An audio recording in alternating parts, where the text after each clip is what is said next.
मैं राजू खन्ना दिल्ली से।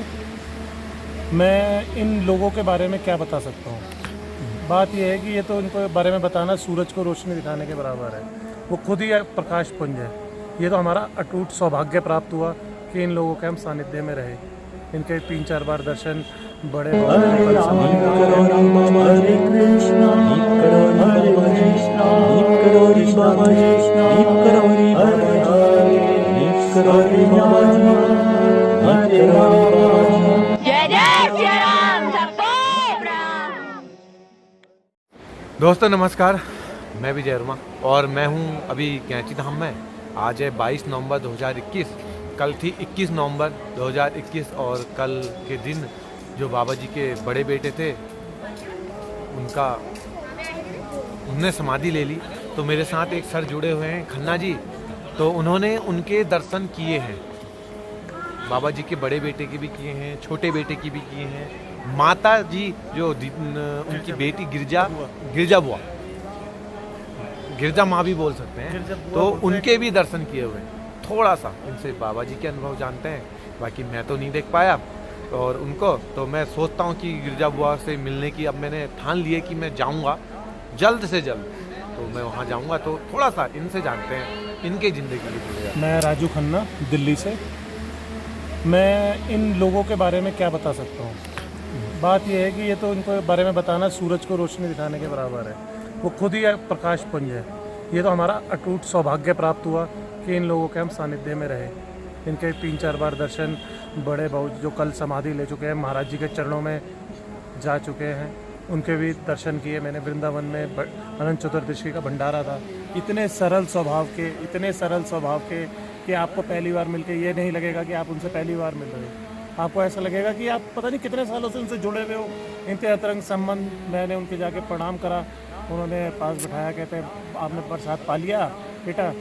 मैंने कहा जी हाँ जी पा लिया। फिर उन्होंने मुझे एक डिब्बा दिया और बड़े आराम से बिल्कुल सरल बिल्कुल महाराज जी की छवि के अनुरूप तो वो बैठे होते थे, सबको प्रसाद वितरण करवा रहे होते थे सारा और दूसरे हमारे जो अभी कुछ समय पहले जो हमारी महाक्षति हुई, जो छोटे भैया जी थे धर्मनारायण जी, बाबू जी, वो साक्षात वो बाबा जी का रूप थे।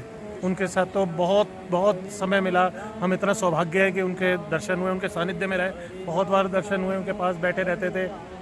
मतलब आपसे घर की बातें ऐसे करते थे जैसे आपके घर के मुखिया हों और घर की सारी समस्याओं का समाधान बताते थे कि आपको कोई परेशानी है तो उसका ये ऐसे नहीं ऐसे समाधान करो। और मतलब इन महान विभूतियों की अब मेरे पास सुनहरी स्वर्णिम यादें हैं सिर्फ, और वो मैंने संजो के अपने दिल में रख रखी हैं। मैं चाहता हूँ कि जी आप भी सब उनको प्रणाम करें और महाराज जी उनको अपने चरणों में स्थान दें।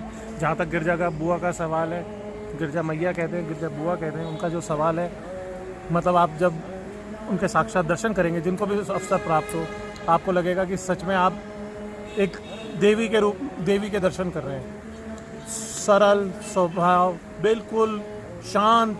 आपको एक अनुभूति होगी, एक ऐसी अनुभूति जिसका शब्दों में हम उल्लेख ही नहीं कर सकते। एक ऐसी अनुभूति होगी।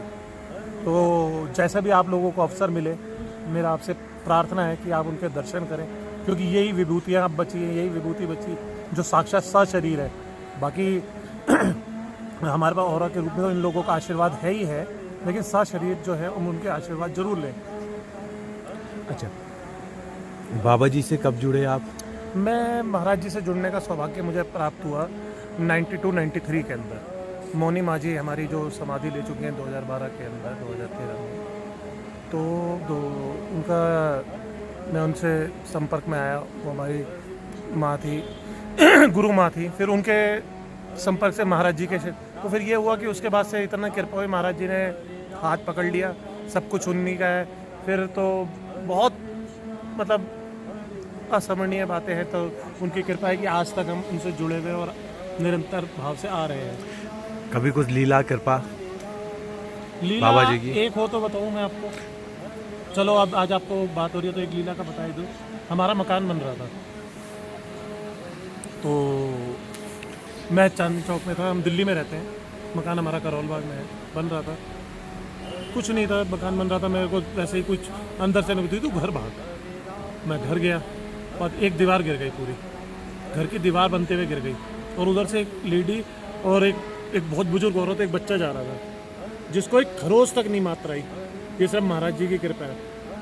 और किसी को ये पता भी नहीं चला, कानों कान हमने दीवार वो सारा मलबा वगैरह हटवा के दोबारा निर्माण करा दिया। किसी को ये भी नहीं पता चला वहाँ से दीवार गिरी थी। और जबकि और अगर कुछ अनहोनी हो जाती, महाराज जी सब अपने आप समेटते हैं। वो अपने में भक्त पे कभी परेशानी आने ही नहीं देते, स्वयं आगे आके खड़े हो जाते हैं।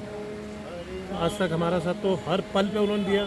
मैं बिल्कुल नीचे से उठाऊँ और आज उनकी कृपा है, सब प्रकार का सुख दिया है उन्होंने। हम तो जिसके लायक भी नहीं है वो चीज़ें दी हैं हमें। हम उनको मतलब कोटि कोटि धन्यवाद दे सकते हैं, बस इससे ज़्यादा हम कुछ नहीं कर सकते।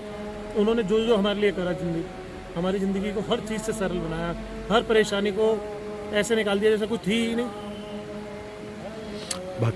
तो सपनों में दर्शन बाबा जी के ये हुए तो हैं, पर मैं ये अनुभव शेयर नहीं करना चाहता, क्योंकि ये एक ऐसा सुखद अनुभव है जो मैंने आज तक किसी करा नहीं है। तो जब आप बताएंगे तो लोगों को थोड़ा अनुभूति लेकिन होगी। ऐसा बस है कि कुछ एक बातें ऐसी हो जो हमारे और भगवान के बीच में गवाही हो हुए हैं, लेकिन मैं उन चीज़ों को शेयर नहीं कर सकता। उसकी चलिए। वजह ये है, मैं उसके लिए माफ़ी चाहता हूँ आप लोगों कोई से। बात नहीं। भक्तों के लिए संदेश। भक्तों के लिए संदेश है कि हमारे बाबा जी बहुत सरल है। मैं एक प्रार्थना कर सकता हूँ, संदेश क्या, आप सबका छोटा भाई हूँ, बस मैं यही कह सकता हूँ कि बाबा जी कभी नहीं कहते कि बहुत बड़े आडम्बर। छोटा भाई मोटा भाई, अब मोटा भी समझ लो, छोटा भी समझ लो, जो आपको पसंद हो वो समझ लो, बस पसंद होने चाहिए।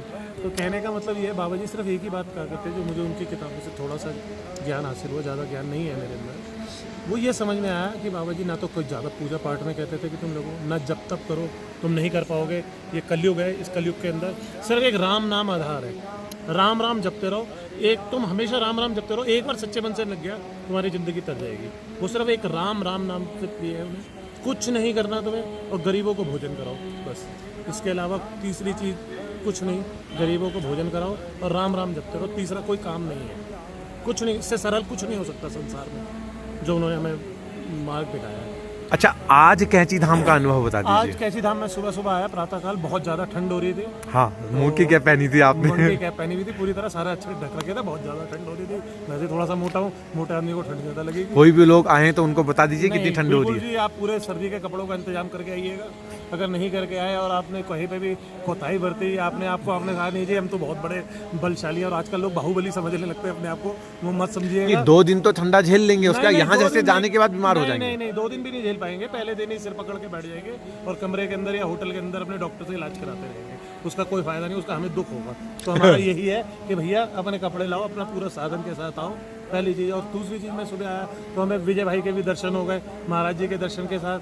इन्होंने बहुत बढ़िया एक सेवा कर रखी थी, और इन्होंने उस सेवा में हमारा भी हाथ लगवाया। इन्होंने देसी घी की पेटी की सेवा कर रखी थी। तो आए और हमने आरती का आप ही लेके गए अंदर कंधे में रख के। लेके गए। इन्होंने एक बड़ा सौभाग्य, इनकी कृपा है भाई, इनकी कृपा है कि इन्होंने हमसे वो सेवा करवाई, तो बड़ा अच्छा लगा। और अंदर आरती का आनंद लिया, जो ले नहीं पा रहे थे आप, हम ले नहीं पा रहे जो लेना नहीं चाहते थे। वो बाबा जी की इच्छा नहीं होगी, क्या होगा? वो तो जो बाबा जी चाहेंगे वो करवा देंगे। वो आपको माध्यम बना के भेज दिया, ना लो तब भी खड़ा करवा दिया आपने, कह दिया। बाबा जी माध्यम बना देते हैं, उन्होंने विजय भाई को माध्यम बनाया कि चलिए करो आरती करवाओ, तो वो तो माध्यम बना देते हैं अपने आप। तो दोस्तों, वीडियो को करते हैं मंगल। आप भी अगर भोपाल में अगर आप लोग हैं, रहते हैं और बाबा से जुड़े हुए हैं, अगर वहाँ जाना चाहते हैं तो E4/81 अरोरा कॉलोनी भोपाल में वो रहते हैं। और वहाँ से शव यात्रा सुभाष नगर विश्राम घाट के लिए निकलेगी 10-11 बजे के आसपास। आप जा सकते हैं और मेरी तरफ से और खन्ना जी की तरफ से चरण स्पर्श कर सकते हैं और उनसे आशीर्वाद ले सकते हैं, क्योंकि अंतिम दर्शन आज ही उनके हो पाएंगे। ठीक है दोस्तों, जय नीम करोरी बाबा जी। 4/81 अरोरा कॉलोनी भोपाल में वो रहते हैं और वहाँ से शव यात्रा सुभाष नगर विश्राम घाट के लिए निकलेगी 10-11 बजे के आसपास। आप जा सकते हैं, मेरी तरफ से और खन्ना जी की तरफ से चरण स्पर्श कर सकते हैं और उनसे आशीर्वाद ले सकते हैं, क्योंकि अंतिम दर्शन आज ही उनके हो पाएंगे। ठीक है दोस्तों, जय नीम करोरी बाबा जी। कृष्ण कृष्ण कृष्ण हरे कृष्ण कृष्ण हरे कृष्ण कृष्ण कृष्ण कृष्ण कृष्ण कृष्ण हरे राम राम राम हरे राम राम।